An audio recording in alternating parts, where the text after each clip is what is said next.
Hello दोस्तों, कैसे हैं मेरे भाई? आप सब दोस्त बढ़िया हैं, उम्मीद कर रहा हूँ। तो क्या आप सभी दोस्त जो हैं वो आज की क्लास के लिए रेडी हैं? जीके जीएस की हमारी जो है PYQ बेस्ड सीरीज़ जो है वो चल रही है, उसको हम कंटिन्यू करते हुए आज की क्लास भी अपनी शुरू कर रहे हैं। तो सभी दोस्त जो हैं वो फ़र्स्ट ऑफ़ ऑल नोट्स वगैरह बना लीजिएगा साथ साथ में, क्योंकि जो चीज़ें एक बार हम करेंगे रिवाइज पढ़ेंगे उनको दोबारा दोबारा जो है वो रिपीट नहीं किया जाएगा, क्योंकि एक ही सीरीज़ में आपकी जीके जीएस की जो गारंटी हमने ली हुई है वो पूरी करेंगे हम। ठीक है, तो फिर वो उसको कंटिन्यू लास्ट तक पहुँचते पहुँचते सब जो है वो कंप्लीट कर लेंगे। तो चलिए ज़्यादा टाइम वेस्ट किए बिना शुरू करते हैं आज की क्लास का फर्स्ट क्वेश्चन। तो क्वेश्चन में क्या पूछा हुआ है? What is the friction force? वह फ्रिक्शनल फोर्स का नाम बताइए जो कि दो सरफेस के बीच में इंटरेक्ट होती हैं रिलेटिव स्पीड में। ठीक है, रिलेटिव स्पीड में फ्रिक्शन बनती है। देखिए, मान लीजिए एक ऑब्जेक्ट ये है और दूसरा ऑब्जेक्ट ये है। ये ऑब्जेक्ट इस तरफ जा रहा है और ये इस तरफ को जा रहा है। जब ये दोनों आपस में रब होंगे तो इनके बीच में फ्रिक्शन पैदा होती है। ठीक है, फ्रिक्शन पैदा होती है। तो उस फोर्स को इन्होंने पूछा है कि कौन सी फ्रिक्शन कहते हैं। तो उसे बेसिकली कहा जाता है काइनेटिक फ्रिक्शन। क्या कहा जाता है? काइनेटिक फ्रिक्शन कहा जाता है। बट काइनेटिक फ्रिक्शन तो आप बोलेंगे कि सर ऑप्शन में तो है ही नहीं, फिर आप काइनेटिक फ्रिक्शन कैसे बोलते हैं? बट काइनेटिक फ्रिक्शन का दूसरा नाम भी है, जिसे काइनेटिक फ्रिक्शन को जैसे बोलते हैं ना, kinetic friction is also known as which friction? Dynamic friction. ठीक है, तो डायनेमिक फ्रिक्शन तो ऑप्शन में है मेरे भाई। तो dynamic friction option number B हमारा यहाँ पे बिल्कुल सही होता हुआ चलेगा। सभी दोस्त जो हैं वो लास्ट तक वीडियो में बने रहिएगा और लास्ट में अपना रिव्यू भी ज़रूर दीजिएगा, और ग्रुप्स वगैरह जो हैं डिस्क्रिप्शन में लिंक होगा वो भी ज्वाइन कर लीजिएगा। नेक्स्ट क्वेश्चन देखते हैं। Which articles related to the uniform civil code for all citizens of the country? देखिए, जो करंट अफेयर्स के क्वेश्चंस बन सकते हैं वो भी हम साथ साथ में कवर करते हुए चलेंगे। ठीक है, तो यहाँ पे इन्होंने पूछा कि यूनिफॉर्म सिविल कोड, इसके ऊपर बहुत हंगामा जो है वो ऑलरेडी हो रहा है। ठीक है, तो यूनिफॉर्म सिविल कोड की पूछा गया कि ये किस आर्टिकल में आता है। Uniform civil code first of all मेरे भाई है क्या चीज़? ठीक है, यूनिफॉर्म सिविल कोड में क्या होता है कि one law for all nation. क्या होता है? One law for all nation, या कह लीजिए ऑल इंडिया, पूरे भारत के लिए एक कानून होगा। ठीक है, सभी धर्म जो होंगे उन सभी धर्मों के ऊपर एक कानून जो है वो अप्लाई होगा। जैसे मैरिज का अलग अलग होता है, डाइवोर्स का अलग अलग होता है। ठीक है, सभी धर्मों में जायदाद का, इनहेरिटेंस का, उसमें अलग अलग कानून होते हैं धर्मों के अकॉर्डिंग। एडॉप्टेशन में अलग अलग कानून होते हैं। तो यूसीसी यूनिफॉर्म सिविल कोड के अंदर ये सभी कानून जो हैं वो एक हो जाएंगे, एक समान हो जाएंगे सभी धर्मों के अंदर। और इसमें एक की पॉइंट जो है वो क्या बनता है इंपॉर्टेंट, कि बनेगा भाई फर्स्ट स्टेट बताइए यहाँ पे यूसीसी सबसे पहले अप्लाई हुआ था। ठीक है, तो वो कौन सी रहेगी मेरे भाइयों? उत्तराखंड जो है बिल्कुल सही आंसर हो जाएगा, जिसमें यूनिफॉर्म सिविल कोड जो है वो सबसे पहले पास हुआ था। कब हुआ था? 7 फरवरी 2024 को, 2024 में दूसरे महीने में सबसे पहले यूनिफॉर्म सिविल कोड अगर कहीं पास हुआ है तो वो कहाँ हुआ है? उत्तराखंड में हुआ है। जो कि उत्तराखंड के सीएम जो है वो कौन है? पुष्कर सिंह धामी। कौन है मेरे भाई? पुष्कर सिंह दामी। सब हम जो है वो कवर करते हुए चलेंगे। बस आप सभी दोस्तों को धैर्य बनाए रखना है, आराम से धीरे धीरे प्रोग्रेस करते हुए चलेंगे। ठीक है, यूनिफॉर्म सिविल कोड की बात की गई थी। ठीक है, जो कि आता है आर्टिकल नंबर 44 के अंडर। आर्टिकल नंबर 44 के अंडर आता है। कल मैंने आपको बताया था कि अमेंडमेंट नंबर 44 जो है उसमें क्या हुआ था, जल्दी से कमेंट बॉक्स में बता दीजिए। पुष्कर सिंह धामी पहले चीफ मिनिस्टर हैं जिन्होंने इसको इम्प्लीमेंट किया है। उत्तराखंड स्टेट में इम्प्लीमेंट हुआ है और 2024 में जो है वो इम्प्लीमेंट हुआ है। क्लियर? चलिए, तो बढ़ते हैं अपने नेक्स्ट क्वेश्चन की ओर। What is the first part of the large intestine? Large intestine का इन्होंने पूछा है कि फर्स्ट पार्ट जो है वो क्या होगा लार्ज इंटेस्टाइन का। ठीक है, तो लार्ज इंटेस्टाइन कुछ इस तरह से हमारी बन जाएगी। देखिए, ड्राइंग पे मत जाइएगा यार, इतनी अच्छी नहीं है, बट फिर भी बना रहा हूँ ताकि आपको थोड़ा इजीली जो है वो चीज़ें समझ आ जाएं। ठीक है, तो लार्ज इंटेस्टाइन का उन्होंने पूछा है इस पार्ट का नाम क्या है, तो इस पार्ट को कहते हैं सीसम। ठीक है, सीसम कहते हैं। और ये एंड का जो पार्ट है इसे क्या कहते हैं? तो लास्ट पार्ट जो है इसे एनस कहते हैं, और इसके ऊपर एक पार्ट रहता है इसे रेक्टम कहते हैं। ठीक है, ये लार्ज इंटेस्टाइन के 3 इंपॉर्टेंट हैं जो आ सकते हैं। कई बार क्या होता है कि लेंथ पूछ लेते हैं इसकी, क्या पूछ लेते हैं, लेंथ पूछ लेते हैं। तो 1.5 मीटर जो है वो लार्ज इंटेस्टाइन की क्या होती है, लेंथ होती है। अगर फीट में दिया हो तो अप्रॉक्सीमेटली आप कह सकते हैं 5 फुट। ठीक है, क्या कहेंगे आप, 5 फुट तक जो है इसकी लेंथ होती है। क्लियर है। किसी क्वेश्चन में मेरे किसी भाई को कोई डाउट रह जाए तो डेफिनेटली आप कमेंट बॉक्स में पूछ सकते हैं, नीचे हैंडल्स दिए रहेंगे वहाँ पर भी आप पूछ सकते हैं। तो नेक्स्ट क्वेश्चन क्या बोला गया है, एनुअल रेन फॉरेस्ट पूछा गया, rainfall is greater than dash there are tropical evergreen forest. Simple सा कहा गया है कि वह वन बताइए जहाँ पे वह ट्रॉपिकल एवरग्रीन जो फॉरेस्ट होते हैं वहाँ पे रेनफॉल पूछा गया है कि कितनी होती है रेनफॉल। ठीक है, देखिए जो भाई इंग्लिश मीडियम वाले हैं ना उनके लिए इंग्लिश में क्वेश्चन है, हिंदी मीडियम वाले जो भाई हैं उनको भी कोई तकलीफ ना हो, ठीक है, तो उनके लिए हिंदी में नीचे क्वेश्चंस दिया हुआ है। जो कुछ वर्ड्स वैसे होंगे जो एक्सप्लेन करने लायक होंगे, जिनको हिंदी में अलग कहते होंगे इंग्लिश में अलग कहते होंगे, वो मैं ट्राई करूँगा डेफिनेटली एक्सप्लेन भी कर दूँ। ठीक है, तो ट्रॉपिकल एवरग्रीन फॉरेस्ट जो है मेरे भाइयों उनमें हर वर्ष जो है 200 सेंटीमीटर जो है प्लस वो रेनफॉल होता है। ठीक है, अगर बात कर ली जाए कि कौन कौन से आ जाएंगे इसमें, तो वेस्टर्न घाट्स आ जाएंगे। कौन कौन से आ जाएंगे, वेस्टर्न घाट्स आ जाएंगे। ध्यान रखिए जो जो चीज़ें लिखवा रहा हूँ वो लिखते चलना है आपको साथ में। असम का रीजन आ जाएगा, असम का क्षेत्र जो है, ठीक है, असम का रीजन आ जाएगा। अंडमान एंड निकोबार आइलैंड आ जाएगा मेरे भाई, अंडमान एंड निकोबार आइलैंड आ जाएगा, और तमिलनाडु का कोस्ट आ जाएगा। ये वो एरियाज़ हैं जहाँ पे ट्रॉपिकल एवरग्रीन फॉरेस्ट ज़्यादातर पाए जाते हैं। ठीक है, और वहाँ पे 200 सेंटीमीटर से ज़्यादा की बारिश होती है। अगर इन केस क्वेश्चन इस टाइप का बनता है कि बताइए भाई कि लार्जेस्ट जो है, लार्जेस्ट वाला कौन सा रहेगा, लार्जेस्ट कौन सा रहेगा ट्रॉपिकल एवरग्रीन फॉरेस्ट कहाँ पे रहेगा, तो अमेज़न बेसिन में रहेगा। कहाँ पे, अमेज़न बेसिन में रहेगा। बढ़ते हैं अपने नेक्स्ट क्वेश्चन की ओर। Which state has the highest number of national park in India. कौन सा राज्य है जिसमें सबसे अधिक जो है वो नेशनल पार्क हैं। ठीक है, तो कौन से राज्य में सबसे अधिक नेशनल पार्क हैं, तो मध्य प्रदेश जो है मेरे भाई बिल्कुल सही आंसर रहेगा हमारा। मध्य प्रदेश में सबसे ज़्यादा हैं, कितने हैं भाई, 11 नेशनल पार्क्स हैं। और उनमें से कुछ इंपॉर्टेंट के जो हैं वो नाम लिख लीजिए। कान्हा नेशनल पार्क, पन्ना पन्ना नेशनल पार्क, सतपुरा। जो जो चीज़ें लिखवा रहा हूँ मेरे भाई वो इंपॉर्टेंट हैं, नोट्स बना लीजिए, स्क्रीनशॉट ले लीजिए, जैसे आपको ठीक लगे, जैसे आपको कंफर्टेबल लगे वैसे कर लीजिए, बट कीजिए ज़रूर, क्योंकि रिवीजन के टाइम पे आपको डेफिनेट सी बात है ज़रूरत पड़ने वाली है। ठीक है, फिर एक आएगी Kuno wildlife sanctuary, Kuno wildlife sanctuary आ जाएगी। फिर इम्पॉर्टेंट रहेगा वन विहार, वन विहार जो है ये पूछा जाता है आमतौर पर। ठीक है, वन विहार और कान्हा ये दो जो हैं ये इंपॉर्टेंटली ज़्यादातर पूछे जाते हैं, इन दोनों पर स्टार मार्क कर लो। ठीक है, बस इतने इतने जो हैं अभी इतने याद कीजिए, जो नेक्स्ट रहेंगे वो आपको नेक्स्ट किसी क्लास में करवा दिए जाएंगे। अगला क्वेश्चन देखते हैं। अगला क्वेश्चन क्या कहता है, which of the following state are union territory of India has summer and winter capitals. इन ऑप्शंस में देखिए भाई और बताइए कि कौन सी यूनियन टेरिटरी या फिर स्टेट राज्य है जिसकी समर की भी कैपिटल है, जिसकी समर में कैपिटल अलग होती है और विंटर्स में कैपिटल अलग होती है। ठीक है, तो वो कौन सा रहेगा हमारा, Jammu and Kashmir, option number B बिल्कुल सही रहेगा। ठीक है, तो जम्मू एंड कश्मीर की समर में कैपिटल्स क्या होती है, समर के दिनों में श्रीनगर होती है और विंटर के डेज में जम्मू जो है वो कैपिटल रहती है। जम्मू कश्मीर एकमात्र स्टेट है जिसकी 2 कैपिटल्स हैं। और बात कर ली जाए डिस्ट्रिक्ट्स की कि कितने डिस्ट्रिक्ट हैं जम्मू कश्मीर में, तो टोटल जो है वो 20 हैं, 10 जो हैं वो जम्मू में हैं और 10 जो हैं वो कश्मीर में डिस्ट्रिक्ट अवेलेबल हैं। क्लियर है, किसी भाई को कोई डाउट वगैरह रहे तो बता सकते हैं। डिस्ट्रिक्ट्स की बात कर रहे हैं, कैपिटल्स की बात कर रहे हैं, तो साथ साथ में हम देख लेते हैं सिक्किम का भी। तो सिक्किम की कैपिटल क्या है, गंगटोक। क्या रहेगी सिक्किम की कैपिटल, गंगटोक। साथ साथ में सभी मेरे भाई जो हैं वो ट्राई कीजिए, आंसर्स अपना जो है वो कमेंट बॉक्स में देते जाएं। वेस्ट बंगाल की कैपिटल क्या है, कोलकाता है।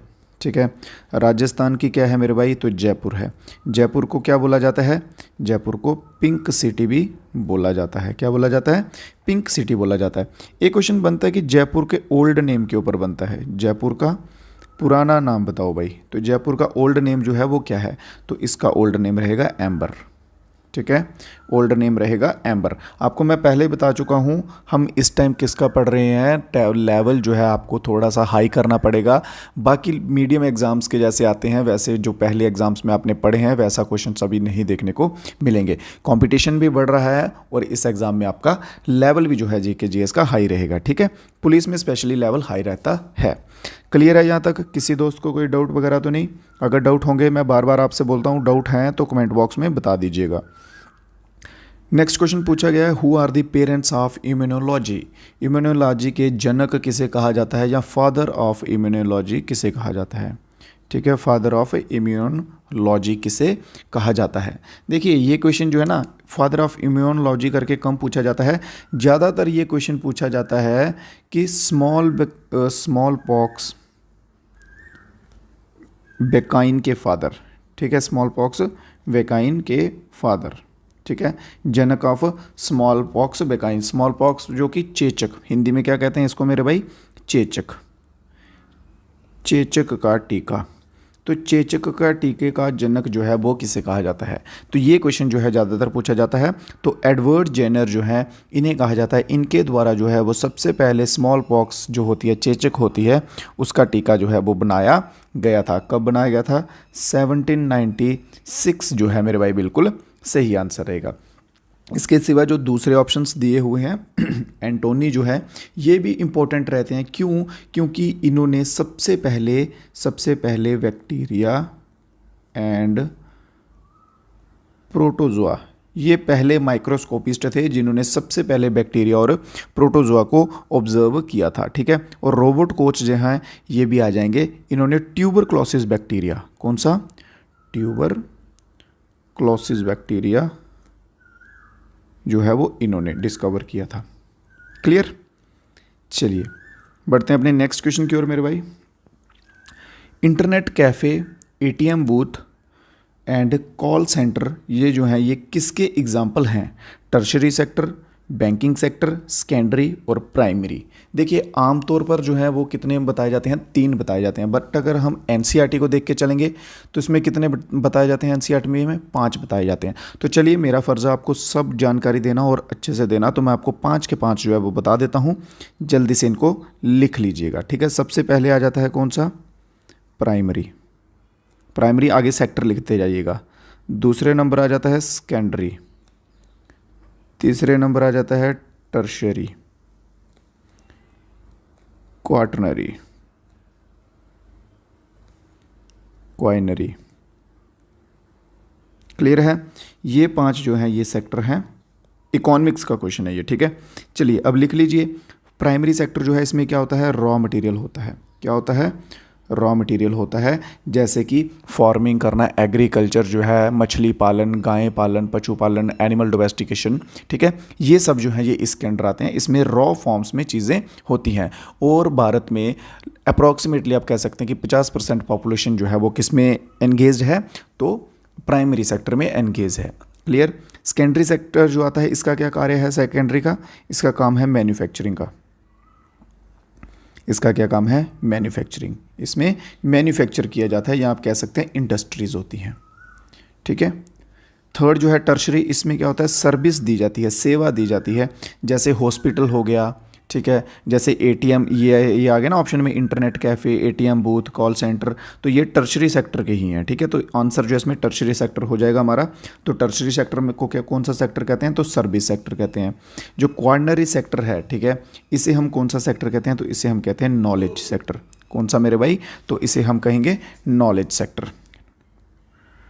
नॉलेज सेक्टर कहेंगे। और जो फिफ्थ क्वाइनरी है, लास्ट वाला, तो इसे हम कहेंगे टॉप लेवल डिसीजन लेने वाला, टॉप लेवल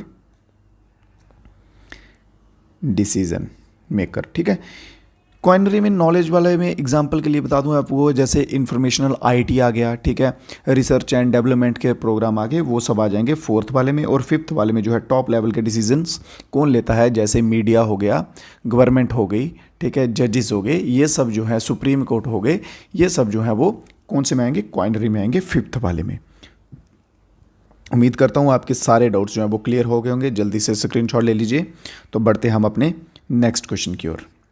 नेक्स्ट क्वेश्चन क्या कहता है?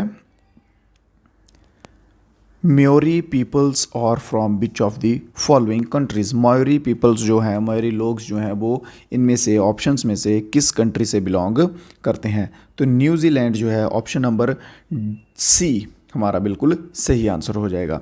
यहाँ पे बात करें, ये ट्राइबल पीपल हैं। कौन से हैं ये? ट्राइबल हैं। तो भारत में भी बहुत सारी जो है वो ट्राइब्स पाई जाती हैं। तो चलो देख लेते हैं। आप बोलोगे कि सर भारत में भी पाई जाती हैं तो पीछे क्यों रहें? तो भारत की ट्राइब्स भी जो है वो देखेंगे, ठीक है। तो भारत में कौन कौन सी ट्राइब पाई जाती है मेरे भाई, लिखते जाओ। एक आ गई गोंड, जो सबसे इंपॉर्टेंट लिखवाऊंगा, ऐसे नहीं कि सभी कुछ भी लिखवाऊंगा, जो इंपॉर्टेंट हैं, जो क्वेश्चंस में आती हैं वही लिखवाऊंगा। फिर आती हैं एक आती हैं बिल्स, फिर एक आती हैं संथल। आपने अगर प्रीवियस ईयर क्वेश्चंस देखे होंगे तो डेफिनेटली आपने ये ट्राइब्स के नाम पढ़े होंगे, ठीक है। उनमें इनके ऊपर क्वेश्चन बनते हैं। मुंडा, फिर आती हैं खासी, जंती, गारो, ये भी आती हैं, ठीक है। फिर एक लिख लीजिए आप कोडावा, ठीक है। ये कुछ इंपॉर्टेंट ट्राइब्स हैं। अब देख लेते हैं कि ये पाई कहाँ कहाँ जाती हैं, ठीक है। ये कहाँ पाई जाती है? सेंट्रल इंडिया में पाई जाती है। सेंट्रल इंडिया में गोंड जो है वो सेंट्रल इंडिया में कौन कौन से स्टेट्स आ जाएंगे? महाराष्ट्र, मध्य प्रदेश आ जाएगा, फिर आंध्र प्रदेश आ जाएगा, तेलंगाना आ जाएगा, ठीक है। ये सब जो है वो सेंट्रल इंडिया में आएंगे। तो बिल जो है ये कहाँ पाए जाएंगे? ये पाए जाएंगे हमारे राजस्थान और गुजरात में पाए जाते हैं, और ये सबसे ओल्डेस्ट भी हैं। क्या हैं बिल्स वाले? सबसे ओल्डेस्ट हैं। बात करते हैं संथल की, तो संथल सबसे लार्जेस्ट है, और पाई कहाँ जाती है? झारखंड में पाई जाती है। क्लियर है। और मुंडा ट्राइब की बात कर ली जाए तो मुंडा मेरे भाइयों कहाँ पाई जाती है? ये भी सेंट्रल इंडिया में पाई जाती है। मुंडा ट्राइब सेंट्रल इंडिया में पाई जाती है। खासी ट्राइब पाई जाती है मेघालय में, और कोडाबा जो है ये पाई जाती है कर्नाटक में पाई जाती है ये ट्राइब। क्लियर है। इनका स्क्रीनशॉट ले लीजिए, जो जल्दी से नोट कर लीजिए मेरे भाई सभी दोस्त, ठीक है। उम्मीद कर रहा हूँ क्वेश्चंस आपको अच्छे लग रहे होंगे, समझ आ रहे होंगे। अच्छों से मेरा ये मतलब नहीं है कि देखने में अच्छे हैं या पढ़ने में अच्छे हैं, ये अच्छे ही हैं in the point of view exam, ठीक है। एग्ज़ाम के पॉइंट ऑफ व्यू से ये क्वेश्चंस जो हैं वो डेफिनेटली बहुत हेल्पफुल रहने वाले हैं, क्योंकि हम PYQ सीरीज़ लेके चल रहे हैं, और इसमें जो है हम डेफिनेटली क्वेश्चंस जो है एग्ज़ाम में आते हुए देखेंगे, ठीक है। नेक्स्ट क्वेश्चन में क्या कहा गया है? कौन सी जगह पे महात्मा गांधी ने डू और डाई, करो या मरो का जो नारा है वो दिया था ड्यूरिंग क्विट इंडिया मूवमेंट के दौरान, क्विट इंडिया मूवमेंट चल रहा था उस टाइम पे महात्मा गांधी ने किस जगह पे करो या मरो का नारा दिया था? बोलते जहाँ तो कर लो तो जहाँ तो मर जाओ, ठीक है। अब आपके हाथ में है ये बात, ठीक है। तो ये दिया था बॉम्बे में दिया था। कहाँ पे दिया था? बॉम्बे में दिया था। बॉम्बे में कौन सी जगह मेरे भाई? बॉम्बे में कौन सी जगह? तो बॉम्बे में आ जाएगी ग्वालिया टैंक मैदान, ठीक है। ग्वालिया टैंक मैदान, जिसे कि क्रांति मैदान भी कहा जाता है। क्या कहा जाता है? क्रांति मैदान भी कहा जाता है, ठीक है। तो इस जगह पे जो है वो दिया था। तो कब दिया था मेरे भाई? सन 1942 में। 1942 तो आप लगा सकते हैं अंदाजा, क्योंकि क्विट इंडिया मूवमेंट जो है वो तभी चल रहा था, ठीक है। क्विट इंडिया 1942 में चल रहा था। इसके सिवा और इंपॉर्टेंट मूवमेंट्स देख लेते हैं जो चल रहे थे, उनके टाइम पीरियड देख लेते हैं कि कब कब जो है वो चल रहे थे। सॉल्ट मार्च के ऊपर क्वेश्चन पूछा जाता है, नमक यात्रा, ठीक है। सॉल्ट मार्च तो ये पूछा जाता है 12 मार्च, 12 मार्च 1930 को जो है वो सॉल्ट मार्च हुआ था। चंपारण सत्याग्रह इसका पूछा जाता है तो 1917 में हुआ था, ठीक है। चोरी चोरा जो है इसके रिलेटेड अगर आ जाए तो 1922 में चोरी चोरा हुआ था। और 1942 में एक और आया था, वो था क्रिप्स, ठीक है, क्रिप्स मिशन। चलिए क्लियर है। सब जो एक क्वेश्चन जो है ना उसके रिलेटेड के जितने इंपॉर्टेंट क्वेश्चन बनेंगे सबका जो है हम निचोड़ करते हुए चलेंगे, और ऐसा कोई क्वेश्चन जो है हम ट्राई करेंगे कि ना छूट जाए, जो कि आपके एग्ज़ाम में आपको देखने को मिले। हम ट्राई करेंगे कि ऑलमोस्ट सभी क्वेश्चंस हम कवर कर लें कि जो आपको आपके एग्ज़ाम में आते हुए दिखेंगे, नेक्स्ट क्वेश्चन है when was the first session of Indian National Congress conducted. देखिए first session of Indian National Congress की बात की जाए तो लास्ट डे मैं आपको करवा चुका हूँ, पहले 3 सेशन जो है वो मैंने करवाए थे, ठीक है। तो इसका आंसर अभी मुझे देने की ज़रूरत नहीं लग रही, तो इसको मैं एक्सप्लेन ना करके सीधा लिखूंगा 1885 में हुआ था, बॉम्बे में हुआ था, ठीक है। एक चीज़ मैंने नहीं लिखवाई थी उसमें कि कौन सी जगह, गोकुलदास तेजपाल संस्कृत कॉलेज, इस जगह में हुआ था बॉम्बे में, ठीक है। चलिए नेक्स्ट क्वेश्चन देखते हैं अपना।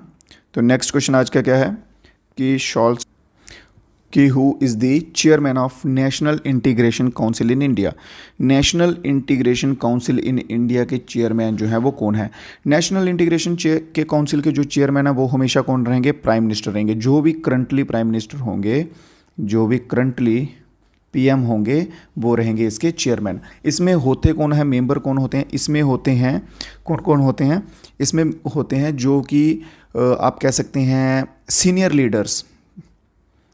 लीडर्स जो होते हैं, ठीक है। सीनियर लीडर्स प्लस आप कह सकते हैं पब्लिक फिगर्स जो होते हैं, लोग पब्लिक फिगर्स जो मतलब कि लोगों के बीच में लोकप्रिय होते हैं, ठीक है, वो हो गए। और इनके साथ मिलके क्या करते हैं, एड्रेस द प्रॉब्लम्स, क्या करते हैं, एड्रेस दी पब्लिक प्रॉब्लम। जो लोगों की प्रॉब्लम्स होती हैं उनको सॉल्व करने के रिलेटेड डिस्कशंस जहाँ कह सकते हैं उनके ऊपर निर्णय लेते हैं ये लोग, ठीक है। कौन, National Integration Council of India में। क्लियर है। तो बढ़ते हैं अपने नेक्स्ट क्वेश्चन की ओर। Which type of nutrition ingest the complex ingredient produce by other fossils. देखिए इसमें ये क्वेश्चन किस तरह का बनता है कि दूसरे फॉसिल्स के द्वारा प्रोड्यूस किया गया, इंजेस्ट कर लेते हैं दूसरे जो हैं, हाँ दूसरे फॉसिल्स, ठीक है। तो उन्हें जो है हम क्या कहते हैं, किस प्रकार का पोषण अन्य जीवाश्मों द्वारा उत्पादित जटिल अवयवों को निगलता है, ठीक है। दूसरे जो कॉम्प्लेक्स होते हैं उनके द्वारा प्रोड्यूस किया गया फॉसिल जो है वो क्या कहा जाता है, हेट्रोट्रॉपिक। कहाँ रहेगा भाई, ऑप्शन नंबर सी में हेट्रोट्रॉपिक न्यूट्रिशन की फॉर्म में वो आता है। तो ऑप्शन नंबर सी जहाँ पे बिल्कुल सही रहेगा। क्लियर। तो नेक्स्ट क्वेश्चन है who was called Jat caste Plato. Jat caste, Jat की जो कास्ट, जाट कास्ट है उनमें प्लेटो किसे कहा जाता था, तो राजा सूरजमल जो है इनको जो है जाटों का प्लेटो भी कहा जाता था। उस टाइम के पीरियड जब इनका टाइम पीरियड था तो जाट वर्सेस राजपूत के बहुत से युद्ध हुए हैं जिनमें इन जाटों ने राजपूत जो राजा थे उस टाइम के उनको जो है वो डिफीट किया है। क्या किया है मेरे भाई, डिफीट किया है। तो राजा सूरजमल जो है ये नाम याद रखिएगा। नेक्स्ट क्वेश्चन देखते हैं। विच of the following sport shows सॉलिडेटरी when playing. सॉलिडेटरी से आप क्या मतलब समझते हैं, उन्होंने बोला है कि कौन सा खेल है जो सॉलिडेटरी दिखाता है। सॉलिडेटरी से आप मतलब समझते हैं यूनिटी, इसमें यूनिटी होती है, रिस्पेक्ट होती है, ठीक है, करेज और काइंड, ठीक है। ये 2-4 वर्ड जो हैं ये शो होते हैं। तो कौन सा वह ऐसा खेल है इनमें से जिसमें यूनिटी होती है, एक साथ लोग करते हैं। जैसे देखिए फुटबॉल हो गया, एग्जांपल के लिए आपको बता दूं, फुटबॉल हो गया, एक गोल करना होता है, एक गोल करना होता है तो उसके लिए पूरी टीम, फुल टीम जो है वो दौड़ती है एक गोल के लिए, तो वो यूनिटी में आ जाएगा ना, ठीक है। तो इसी तरह से अब इनमें ऑप्शंस में देखिए तो इसमें बास्केटबॉल जो है मेरे भाई बिल्कुल सही रहेगा, option number A. Next question देखते हैं। विच of the following is the longest mountain range in the world. World में सबसे लॉन्गेस्ट माउंटेन रेंज जो है वो कौन सी है। तो कौन कौन से बाइस जो हैं वो हिमालय के साथ जा रहे हैं, जल्दी से आंसर आने दीजिए इसका कि कौन सी जो है लॉन्गेस्ट रेंज है माउंटेन्स की वर्ल्ड में। तो हिमालय वाले भाइयों बिल्कुल गलत हैं आप। तो सबसे लंबी जो है वो कौन सी है, एंडीज माउंटेन रेंज। कौन सी, एंडीज माउंटेन रेंज। ये बहुत सी देशों में से जाती है, जैसे वेनेजुएला हो गया, कोलंबिया हो गया, ठीक है, इक्वाडोर हो गया, पेरू, ब्राज़ील, ये साथ साथ के जो हैं, ब्राज़ील नहीं बोलिविया होगा, बोलिविया हो गया, ठीक है। तो इन सभी में से होते हुए जाती है एंडीज। तो ये सबसे जो है वो लंबी है। जो भाई बोल रहे हैं हिमालय, तो हिमालय का सुन लीजिए, हिमालय की रेंज जो है वो कहाँ कहाँ तक है, इंडिया, नेपाल, भूटान, चाइना और छोटा सा पाकिस्तान, ठीक है। यहाँ से होके जो है वो जाती है हिमालय की। तो लॉन्गेस्ट की बात कर लीजिए वर्ल्ड्स की तो एंडीज रहेगी, ठीक है। तो उसके सिवा यूरल्स पूछा गया है। यूरल्स ये कहाँ के हैं? ये रशिया के हैं। यूरल्स रशिया के हैं और आल्प्स जो हैं ये सेंट्रल यूरोप के हैं आल्प्स। क्लियर है? तो बढ़ते हैं अपने नेक्स्ट क्वेश्चन की ओर। Why what name is the International Reconstruction and Development Bank known? International Reconstruction and Development Bank को और दूसरे किस नाम से जाना जाता है? तो उसे जाना जाता है मेरे भाइयों किस नाम से? वर्ल्ड बैंक के नाम से जाना जाता है। किस नाम से? वर्ल्ड बैंक के नाम से जाना जाता है। तो बात की जाए वर्ल्ड बैंक की स्थापना जो है वो कब हुई थी? तो 1944 में इस्टेब्लिश हुई थी वर्ल्ड बैंक। हेडक्वार्टर के ऊपर क्वेश्चन पूछ लिया जाता है तो वाशिंगटन डीसी में इसका हेडक्वार्टर है। ठीक है। अगर पूछ लिया जाए प्रेसिडेंट जो हैं वो अभी करंटली कौन है? तो प्रेसिडेंट एक इंडियन है, अजय वांगा जो हैं, बिल्कुल यहाँ पे सही आंसर रहेगा। ठीक है। और एग्जीक्यूटिव डायरेक्टर भी अपने इंडियन है। ईडी भी कौन है? अपने इंडियन है, परमेश्वरम